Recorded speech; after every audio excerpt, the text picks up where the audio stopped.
George Washington is on the run. British General William Howe had forced him out of Philadelphia and not only cut off the American rebels from their coastal salt supply, but also captured all of their salt reserves. And Washington's response was quite simple. Every attempt must be made to save it. And suddenly, the Americans were not only fighting for their freedom, but also for their access to salt, because whoever controlled salt in the 13 colonies had control of the colonies themselves. It's true today that we all know salt is a common ingredient for cooking, but for most of human history, salt was an ingredient essential for conducting warfare. In fact, this now common commodity that each and every one of us has in our kitchen used to be so important that it spawned the rise and precipitated the downfall of empires. Homer called it a divine substance, and Plato described it as especially dear to the gods. Salt shaped the colonization of the New World. It helped the Union win the American Civil War, and it almost lost George Washington the Revolutionary War. And quite frankly, the history of the world is incomplete without the story of salt.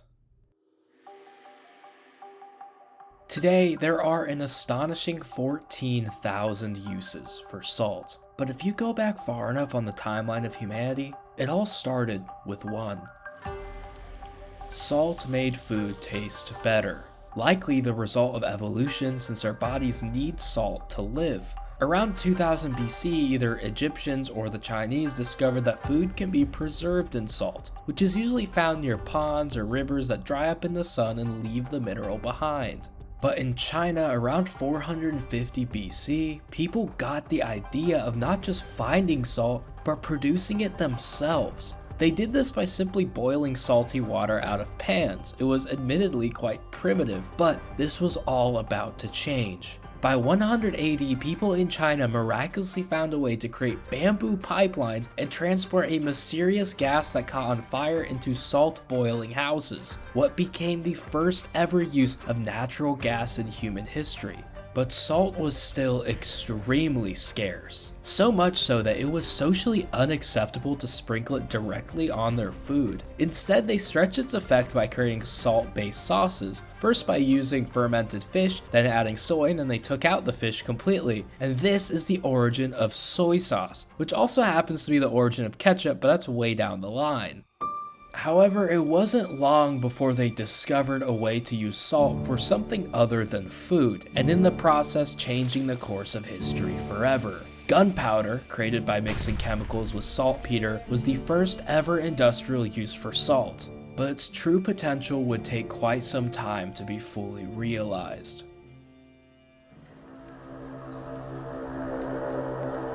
This was the noise a Roman soldier heard from the enemy barbarian lines before the start of a battle. Just under 100 years before the invention of gunpowder, Julius Caesar had triumphed after hearing this noise at the Battle of Alesia, where he delivered the final blow to the Gauls, or as you might know them, the barbarians. 1 million people died and 800 villages were razed to nothing but ash. This campaign was so decisive that all we know of the Gauls is from their enemies, including their name, which comes from the Greek word hal, which translates to salt. The Romans were fighting the salt people. This was because they came from a land that was extremely rich in salt. I mean, the town of Salzburg in Austria literally translates to salt town, and the region of Alsace means land of salt. They were also extremely adept salt miners with plenty of resources and innovations in that industry. And quite frankly, it's hard to believe that Julius Caesar's conquest wasn't at least in part motivated by the acquisition of salt. And I know that might sound a bit crazy, but hear me out. We all know that Caesar was an ambitious man who wanted political power, and salt was one way to achieve that in the Roman Republic. The government understood that people liked salt, and so to gain public support they would subsidize it to make salt easily affordable for the lower classes, and thus emerged the concept of common salt. In fact, the practice of Romans salting their vegetables is actually the origin of the word salad. And the thing is, the more salt the empire had, the easier it was for the elites to curry favor with the public. and I am sure that Julius Caesar was fully aware of this fact when he was conquering the Salt people and taking their salt-rich land. Secondly, salt was essential for the logistics of warfare, and the more salt your empire had, the better it could wage its military campaigns. This is because not only did the soldiers themselves need it, but so did the livestock that would be used to feed them, and the horses that pull their wagons, and even more horses which would allow cavalry to be cavalry. Not to mention, since you're on the move, being able to preserve food by salting it is great to have in case if your army is under siege or cut off from the supply line and no longer has access to fresh food. It also had extremely strong medicinal value that could save the lives of the wounded, and it came in extremely useful as an alternative payment to soldiers, who would happily be paid in salt when there was no more coins left to spare. And this was such a common practice that it is the origin of a word you might know, salary, which originates from the Latin word sal, or salt. This common practice of paying soldiers with salt is also the origin of the popular saying, "worth your salt," or any other similar phrases. In fact, the word soldier itself comes from a French word that could be traced back to salt as well. And if salt's use in warfare being baked in our everyday vocabulary isn't enough, just to illustrate how important it was so essential to warfare that even into the Renaissance, it was quite easy to tell when a kingdom was preparing for war because the first step was to start stockpiling salt and preserving immense amounts of food. And when you saw your enemies starting to do this, you assembled the troops and built up your own salt reserves. War was coming, and to some, they saw a golden opportunity opening up before them, as they started to understand that there was a lot of money to be made in getting salt to whoever needed it.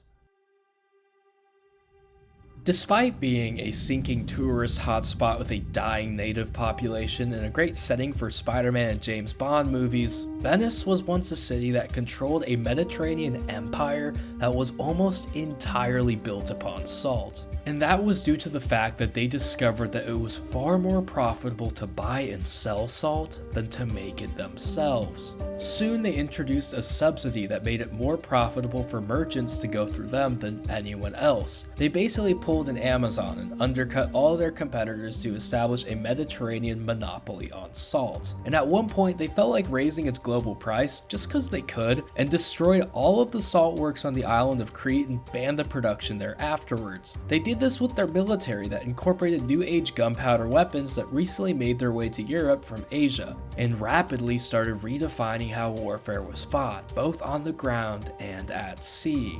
At their peak, anywhere from 30 to 50% of all imports entering Venice were salt, making it the most salt-reliant economy in human history outside of China. At one point, its salt supremacy was challenged in 1378 in the Battle of Chioggia, but Venice came out on top due to its ability to convert its merchant fleet into a war-ready navy, rather than separating the two like their opponent did.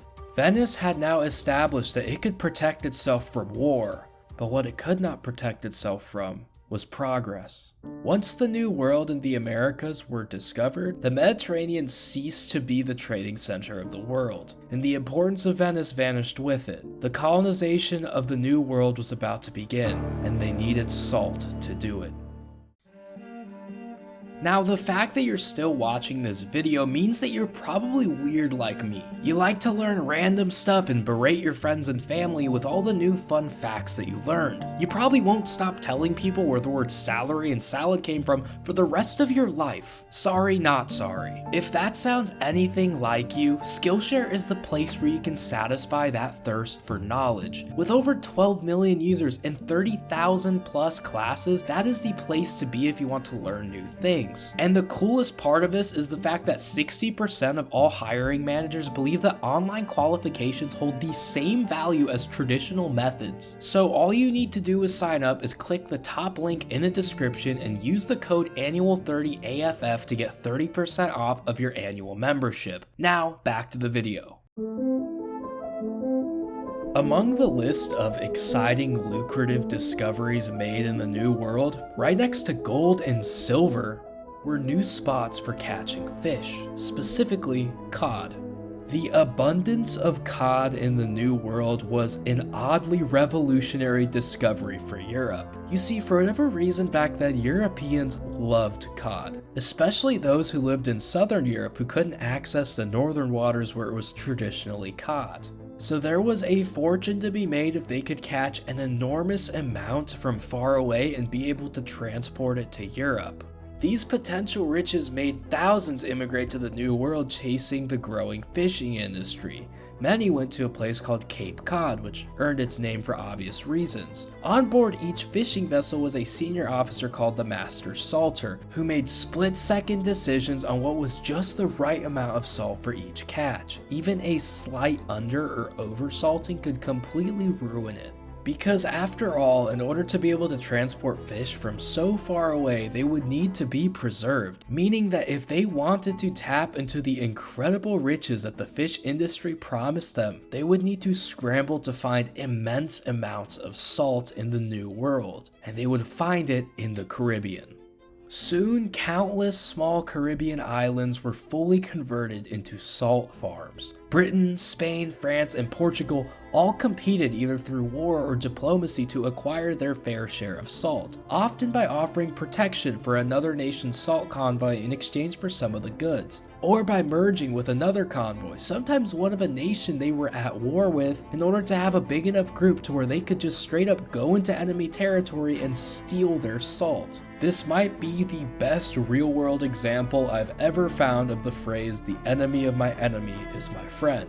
If you can't tell by now, salt from the Caribbean was valuable enough for a shipload of it to be well worth the labor of an entire ship and crew for several months. It was so valuable that out of all the commodities North America imported from the Caribbean, including sugar, rum, and molasses, salt by tonnage was by far the biggest.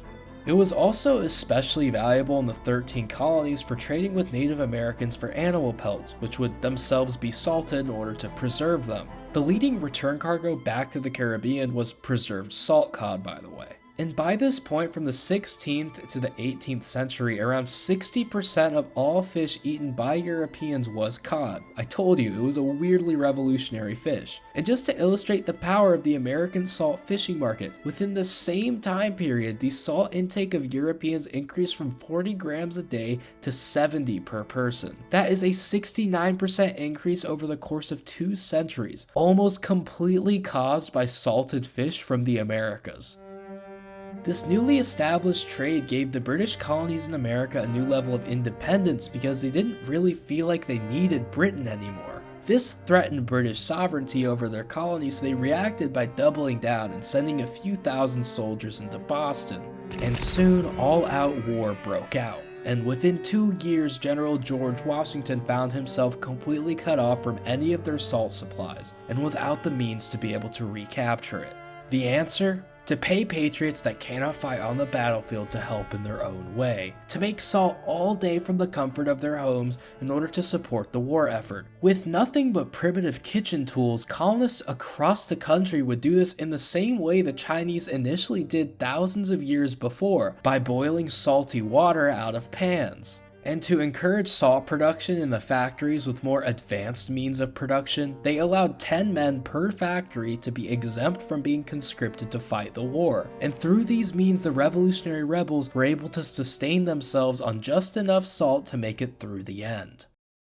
And within just under 10 years after the Americans finished fighting for their independence, salt would play a key role in causing another one of history's most infamous revolutions. In France, they attempted to prevent people from self-harm by salting the dead bodies of people who fell victim and putting them up for public display afterward. This was one of various laws that France had around salt, but unlike that law, which was just humiliating its citizens, many were extremely restrictive on the trade of salt, resulting in the creation of a salt smuggling black market. By the 1780s, nearly 3,000 French men, women, and even children were executed each year due to the French salt laws. And the result was that salt became one of many symbols of oppression, which led to the storming of the Bastille in 1789 and the subsequent French Revolution. But this wasn't the only revolution that salt helped cause. In India, their Orissa salt production was so good that it was overtaking Britain's native-made Liverpool salt. It was cheaper and better quality. The British Empire decided this threatened their domestic economy and ended up seizing Orissa salt production with their military and completely banning it in the region. A 60-year-old Mahatma Gandhi decided on using it as a symbol of resistance, choosing 78 followers and walking 240 miles to defy British law by scraping up sea salt. By the time he had reached the end of his journey, thousands joined him in person, and millions did across the globe by reading of the peaceful defiance in newspapers.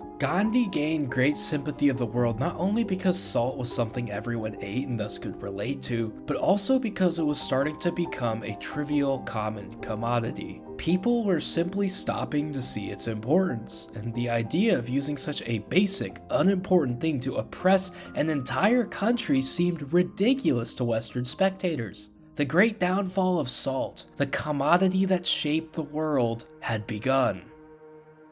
The Industrial Revolution allowed humans to expand their productivity in agriculture, which resulted in them being able to produce far more food around the year, which created less reliance on eating salt-preserved items throughout the 4 seasons, especially winter. Then, towards the end of the Napoleonic Wars, the British Navy started to experiment with canning foods. By the 1830s, they became a part of the regular provisions before the innovation took the world by storm. In that same exact time frame, people started experimenting with shipping fish packed with ice, a practice they called, quote, salting with snow. So many frozen fish companies shot out of the woodwork from this, and by 1910, only a mere 1% of fish entering New England was cured with salt. And despite it no longer being something that determined the order of the world, there was still significant wealth to be made in the shrinking industry, specifically by innovating the quality of salt itself.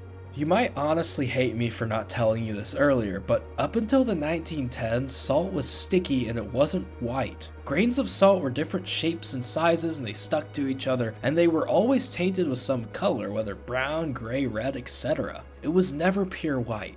That's right, this entire time you have been picturing the salt I've been talking about completely incorrectly. But don't worry, salt as you know it is entering the story as we speak, as the Morton Salt Company, founded in 1910, added a non-stick agent to its salt, made it pure white and of uniform size as well, and then created a patent for their now iconic metal pouring spout. And then by advertising what made them so different in America's first ever salt advertising campaign, they quickly became the largest salt brand in the United States. Come 1940, 90% of Americans recognized the Morton Salt brand. And suddenly all of the small businesses started to be bought out by companies just like Morton. This consolidation continued to occur until primarily only 2 companies remained, Morton and Cargill, the 2 largest salt producing companies in the world today. This makes it no surprise that the US is the world's largest salt producer today, a domestic industry raking in over $1 billion every year. However, the United States also happens to be the largest salt consumer, but only 8% of this is for food, and a whopping 51% is for de-icing roads in the winter. Going forward, salt will never fully lose its value due to it being so essential for cooking. But the most important use of salt going forward, or at least one of them, will be its ability to seal in nuclear waste by placing it in salt mines, because they have an uncanny ability to seal things in. The question then is,